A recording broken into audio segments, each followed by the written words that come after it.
할렐루야. 네, 잘 오셨습니다. 네, 감사하고요. 우리 새해를 시작하는데 마치 출발선 앞에 서 있는 경주자 같은 그런 마음. 네, 또 한 해를 정말 하나님께서 달려갈 힘을 주실 줄로 믿습니다. 네, 감사하고요. 우리 오늘 하나님 말씀은요, 요한복음 1장 14절에서부터 18절까지입니다. 네, 요한복음 14절에서 18절 우리 같이 한 목소리로 같이 읽겠습니다. 다 같이 우리 같이 읽습니다. 시작. 말씀이 육신이 되어 우리 가운데 거하심에 우리가 그의 영광을 보니 아버지의 독생자의 영광이요 은혜와 진리가 충만하더라. 요한이 그에 대하여 증언하여 외쳐 이르되 내가 전에 말하기를 내 뒤에 오시는 이가 나보다 앞선 것은 나보다 계심이라 한 것, 이 사람을 가리킴이라 하니라. 우리가 다 그의 충만한 데서 받으니 은혜 위에 은혜로라. 율법은 모세로 말미암아 주신 것이요 은혜와 진리는 예수 그리스도로 말미암아 온 것이라. 본래 하나님을 본 사람이 없으되 아버지 품속에 있는 독생하신 하나님이 나타나셨느니라. 아멘. 아멘. 우리가 너무 잘 아는 말씀이죠. 특별히 14절 말씀은 우리에게 너무 익숙합니다. 말씀이 육신이 되어 우리 가운데 거하심에, 말씀이 육신이 돼요. 여러분, 예수님이 우리와 함께 거하신다는 것은 정말 보통 사건이 아닙니다. 정말 우리는 너무나도 당연하게 이 은혜를, 이 복을 그냥 당연하게 받아들이고 있는데 사실은 정말 영광의 본체이신 그분, 만유의 주제이신 그분, 정말 만왕의 왕이 되신 그 하나님이 친히 하늘 보좌를 버리고 천한 몸으로 오셔서 우리와 함께 하셨다는 것은 어마어마한 사건이에요. 잖아요. 이건 엄청 우리가 정말 가히 짐작할 수 없는 그런 일입니다. 육신을 입고 오셔서 죄인들과 함께 하셨습니다. 그러나 그분은 바로 하나님이다. 태초부터 계신 하나님이시고 천지를 창조하신 하나님이시고 만유의 주제가 되신 하나님이 바로 우리와 함께 하셨다. 육신을 입고 오셨다는 게 얼마나 감사한 일인지 몰라요, 여러분. 그래서 예수 그리스도는 하늘에 계셔서 그저 하나님과 홀로 계신 하나님이 아니라 우리 가운데 같이 하시는, 그래서 우리와 함께 슬픔을 나누고 우리와 함께 고통을 나누고 우리와 함께 모든 기쁨을 나누고 우리와 모든 것을 같이, 우리의 모든 것을 다 헤아려 주시는 바로 좋으신 하나님이신 줄로 믿습니다. 그래서 바로 태초부터 계신 하나님, 창조주 하나님, 정말 생명의 근원 되신 하나님이 우리와 함께 하신 줄로 믿습니다. 정말 감사하죠, 여러분. 그러나 그 하나님과 우리가 아무리 같이 하고 싶어도 절대 하나님하고 함께 할 수 없는 한 가지 조건이 있어요. 다 우리가 하나님과 함께 하는 것 원하죠. 우리가 신앙생활 하면서 우리의 소원이 뭡니까? 우리가 하나님과 함께 하는 거예요. 그죠? 주님과 늘 같이 하는 거, 정말 주님과 임마누엘의 복을 받는 것인데 하나님도 친히 우리에게까지 내려오셨어요. 그리고 우리와 함께 주시기를 원하세요. 그러려고 오셨어요. 그런데도 불구하고 함께 할 수 없는 한 가지 조건이 있다. 그게 바로 뭐냐면 죄입니다. 우리가 아는 대로 강도도 세리도 또 죄인도 살인자도 그 어떤 사람도 하나님은 다 받아주실 수 있어요. 함께 해주실 수 있어요. 저들의 죄가 씻어지기만 한다면, 저들의 죄가 보혈로 인해서 씻어지기만 한다면 하나님은 함께 할 수 있는데 그 죄 문제가 해결되지 않으면 절대 하나님은 우리와 함께 할 수 없어요.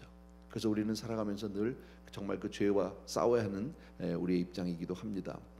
때로는 살면서 우리의 마음 가운데 때로는 지었던 그 죄가 생각날 때가 있습니다. 그게 내 발목을 잡기도 합니다. 이전에 지었던 더러운 죄들이 기억이 나기도 하고 그것이 내 뇌리 가운데 있기도 합니다.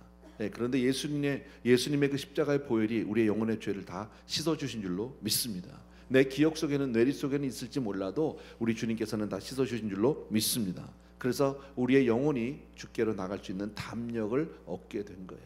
여러분, 우리가 한 해를 시작하면서 바라는 게 뭡니까? 새해를 시작하면서 우리의 간절한 소원이 있다면 주님과 함께하는 한 해예요.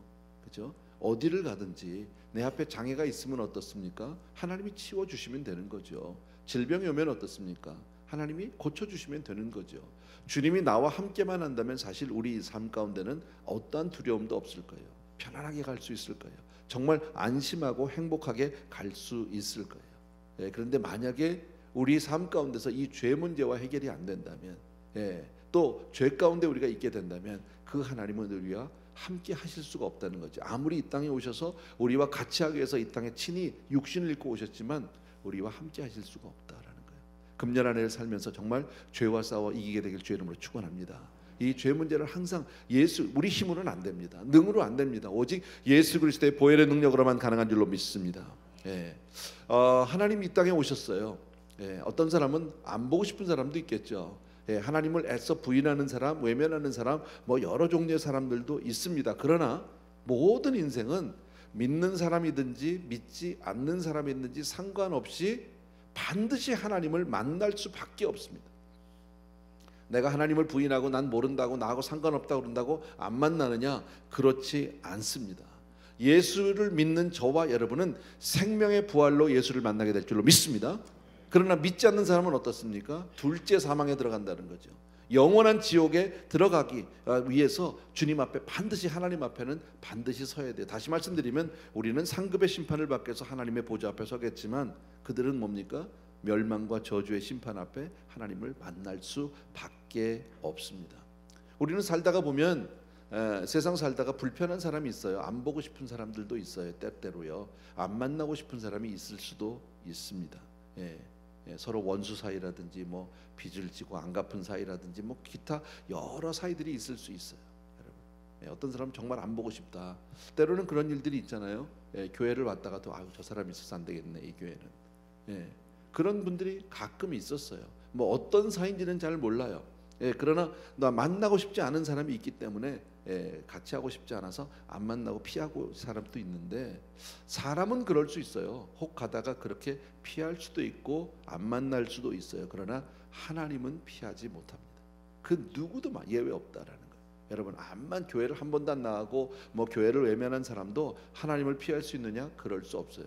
성경이 우리에게 말씀하고 있어요. 한 번 죽는 것은 정한 일이고 죽은다면 뭐가 있어요?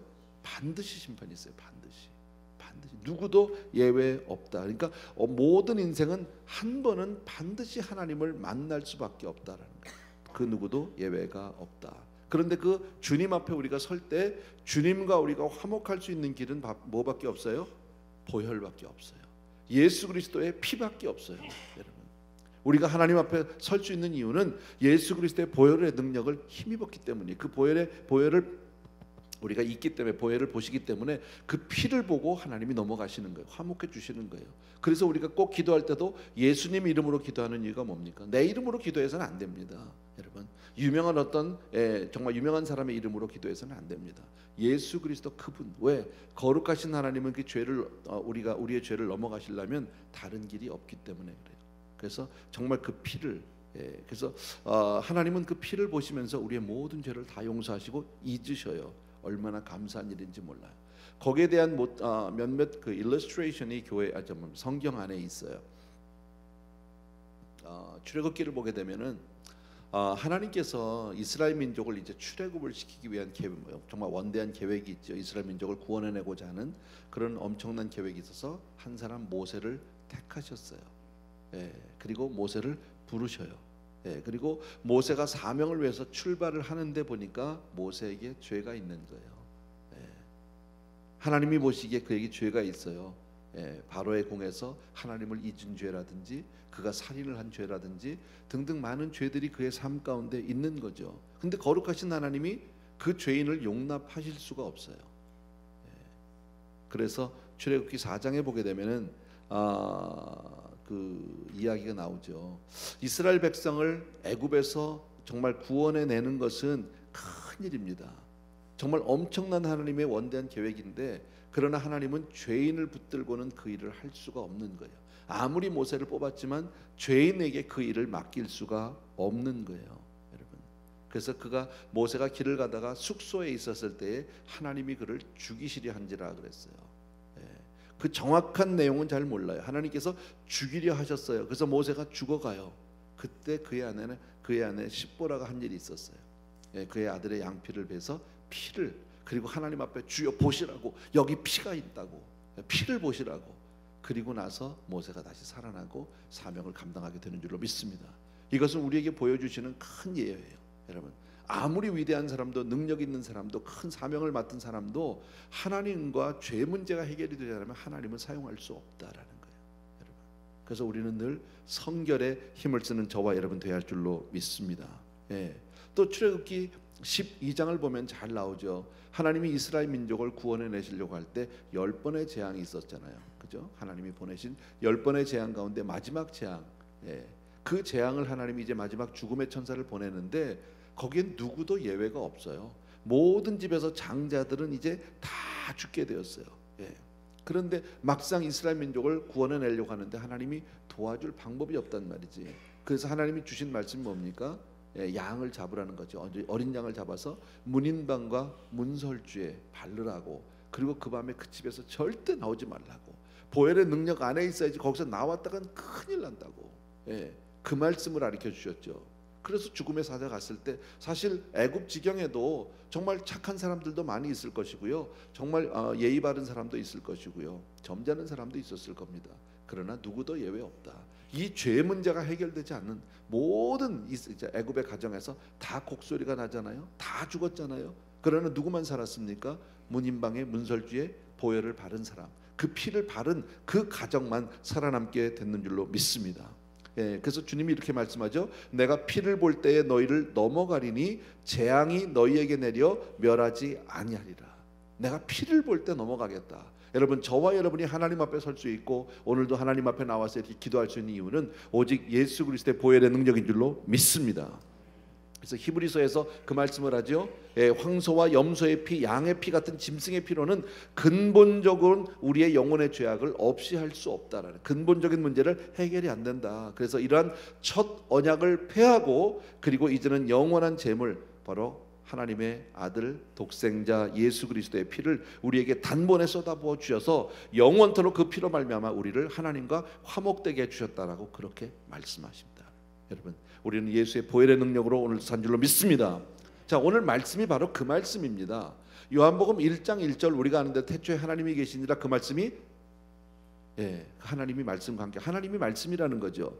말씀이 곧 하나님이, 하나님은 말씀이신데 요한복음 6장 63절을 보게 되면 그 말씀이 곧 생명이요 영이라고 말씀하십니다.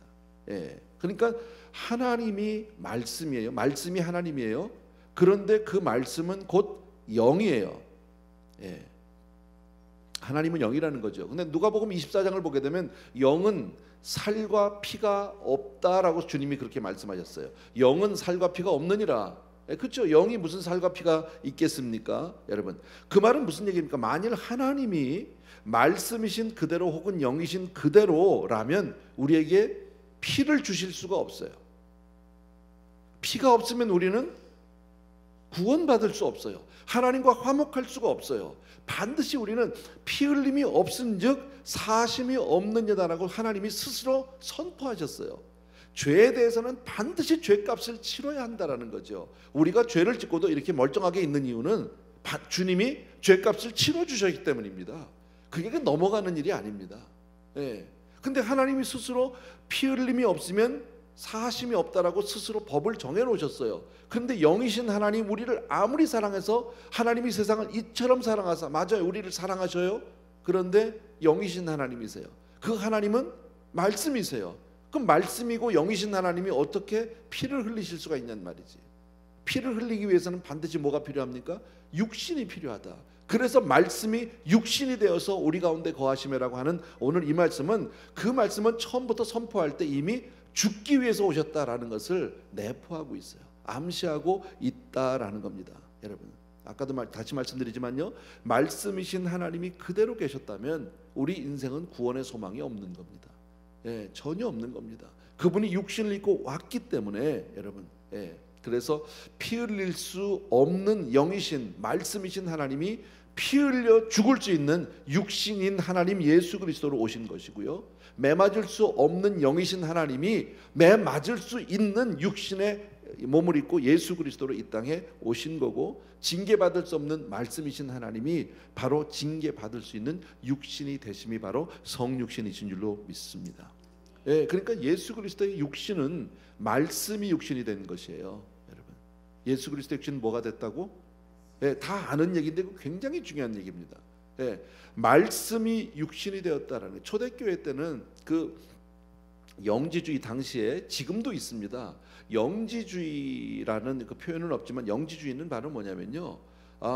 이렇게 쉽게 말하면 영과 육을 완전히 분리해서 생각하는 거예요. 영은 선하고 육은 악하다. 근데 그 하나님이 어떻게 거룩한 하나님이 이렇게 육신을 입고 오느냐? 우리와 같은 육이 말이 안 된다.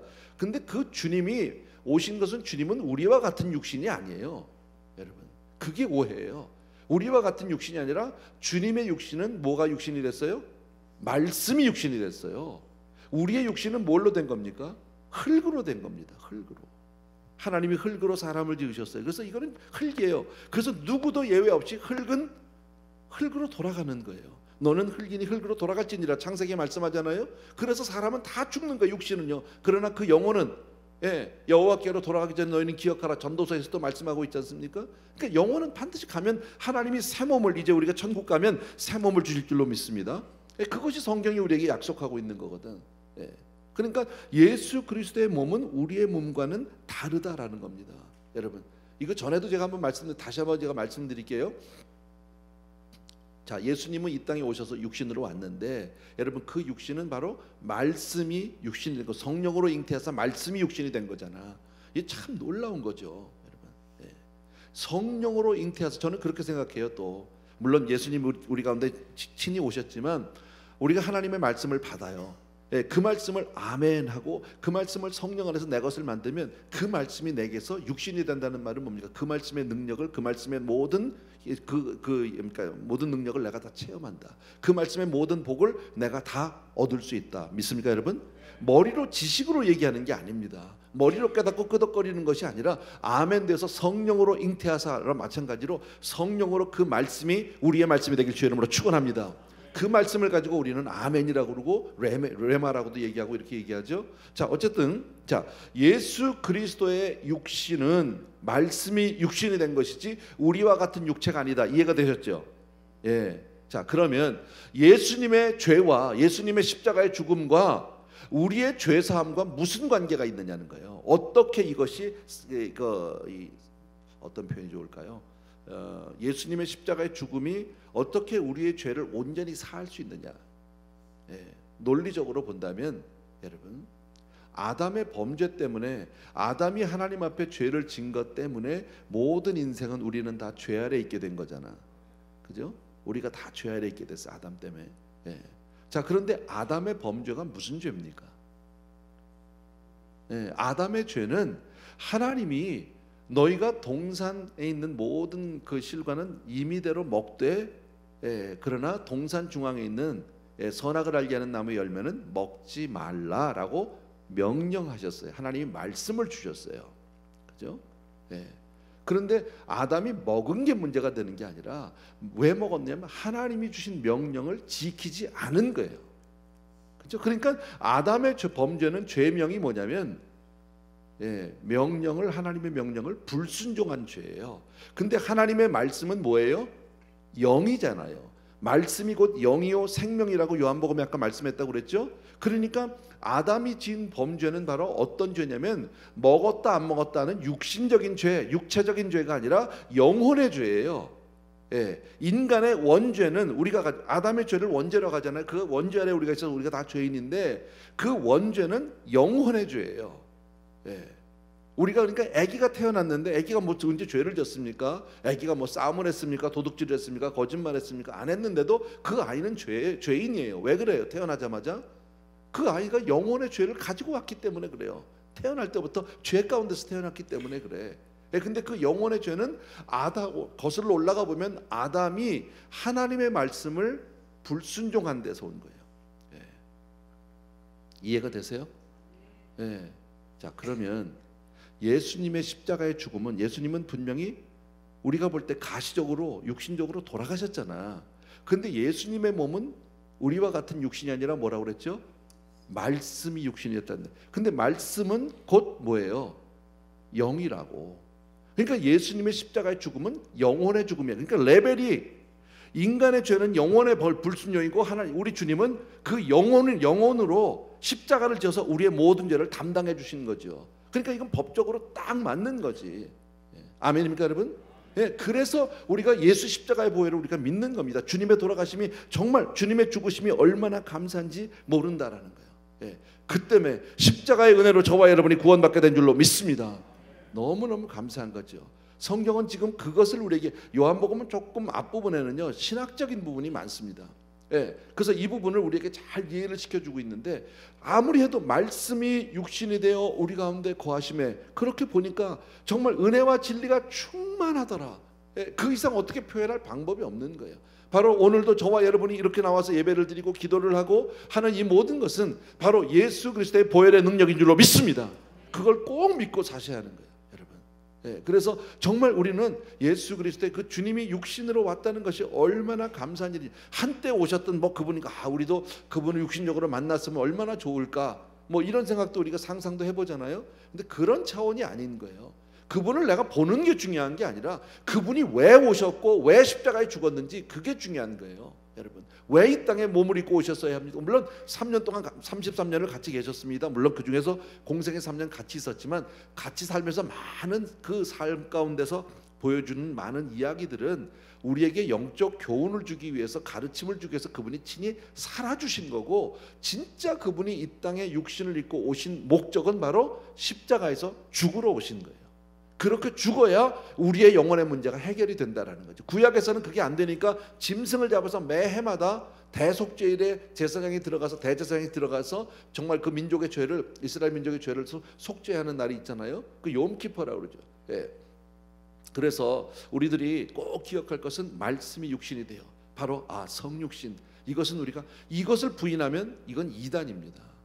여러분, 이단들은 성육신을 믿지 않습니다. 그러나 성경은 이것을 분명히 우리에게 가르쳐주고 있고, 그것이 없다면, 예수 그리스도의 십자가에 정말 그 죽으심이 없다면 저와 여러분에게는 아무런 구원의 소망이 없다. 믿으시면 아멘. 다 이해가 되셨죠? 아멘. 우리 기억하시면서 찬송 하나 드립시다. 우리를 죄에서 구하시려 주 예수 십자가 지셨으니. 우리 박수하면서